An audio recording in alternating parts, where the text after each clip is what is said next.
कक्षा 10 के देखिए सभी विद्यार्थी ध्यान दें। आज के इस वीडियो में हम त्रैमासिक परीक्षा के लिए विषय हिंदी का 18 सितंबर के लिए एक पेपर कंप्लीट करने जा रहे हैं।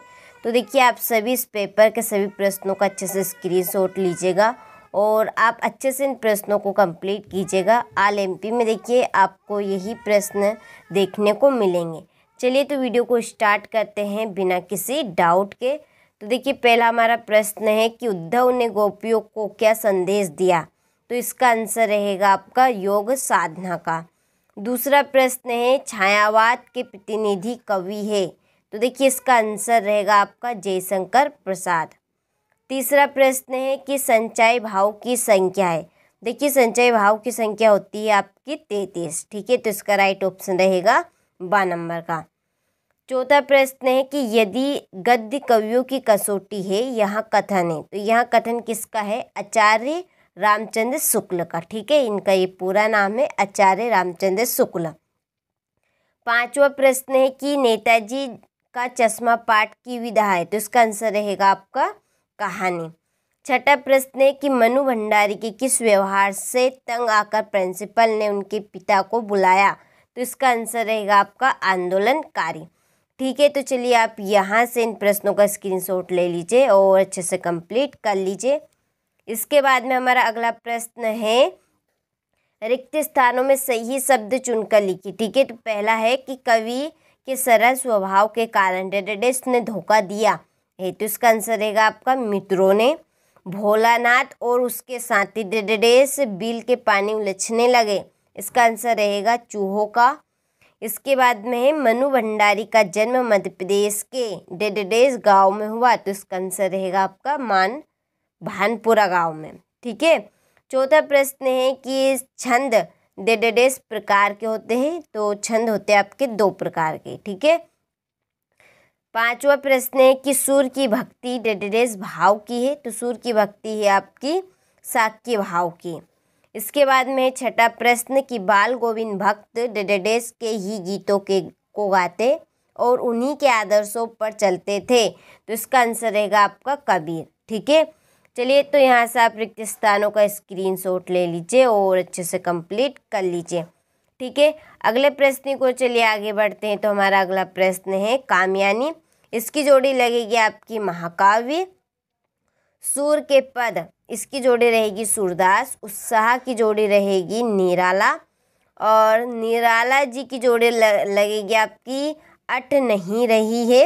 राम लक्ष्मण पर परशुराम संवाद इसकी जोड़ी है तुलसीदास और आत्मकथ्य इसकी जोड़ी रहेगी जयशंकर प्रसाद। ठीक है, चलिए तो यहाँ से आप स्क्रीनशॉट ले लीजिए, अच्छे से कंप्लीट कर लीजिए। देखिए पहला है आत्म कथा कविता पहली बार हंस पत्रिका में प्रकाशित हुई। तो इसका आंसर सही है। ठीक है, सत्य आएगा इसमें। बाल गोविंद भक्त के गीतों में प्रभु मिलन का भाव होता है। तो ये भी सत्य है। जॉर्ज पंचम की नागपाट में सरकारी तंत्र पर व्यंग किया गया है। तो ये भी सत्य है। रामचरितमानस एक खंड काव्य है। तो ये असत्य बात है। कहानी में 4 अंक होते हैं। तो ये भी असत्य है। जहाँ दोनों पद प्रधान हुआ दिग्गु समास होता है। तो ये भी असत्य है। ठीक है, तो सत्य असत्य हमारे कंप्लीट हो गए हैं। आप अच्छे से स्क्रीनशॉट ले लें और अच्छे से आप इनको कंप्लीट कर ले। चलिए अगला प्रश्न है हमारा कि सूरदास भक्ति काल के किस शाखा के कवि है। तो ये है कृष्ण भक्ति शाखा के। रामचरितमानस का प्रमुख छंद कौन सा है। तो इसका आंसर रहेगा चौपाई। ठीक है, इसका आंसर क्या है? चौपाई। आधुनिक हिंदी गद्य का विकास किस युग से प्रारंभ हुआ। तो इसका आंसर रहेगा भारतेंदु युग। आत्मकथ्य कविता में कवि ने मधुप का प्रयोग किसके लिए किया। तो इसका आंसर रहेगा स्वयं के लिए। ठीक है, सहस्त्रबाहु कौन था। इसका आंसर आप कंप्लीट कर लीजिएगा। ठीक है, चलिए यहाँ से स्क्रीनशॉट ले लीजिए, अच्छे से कंप्लीट कर लीजिए। इसके बाद में हमारा अगला प्रश्न कि रीति काल का समय कब से कब तक माना गया। ठीक है, तुलसीदास जी की 2 काव्यगत विशेषताएं लिखिए। उद्धव के व्यवहार की तुलना किन किन से की गई है। कवि आत्मकथा लिखने से क्यों बचना चाहता है। महाकाव्य और खंडकाव्य में कोई 2 अंतर लिखिए। अतिशयोक्ति अलंकार की परिभाषा उदाहरण सहित लिखिए। नाटक किसे कहते हैं। ठीक है, चलिए बाकी के प्रश्नों का आप यहाँ से स्क्रीनशॉट ले लें अच्छे से, और अच्छे से आप इनको कंप्लीट कर लें। इसके बाद में है क्वेश्चन नंबर 17।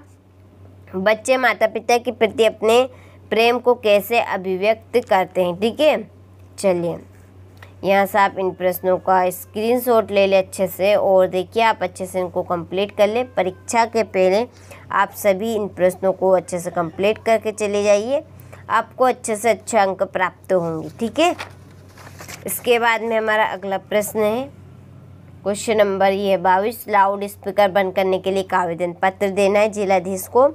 इसके बाद में क्वेश्चन नंबर 23। निम्नलिखित में से किसी एक विषय पर रूपरेखा सहित ठीक है निबंध कंप्लीट करना है।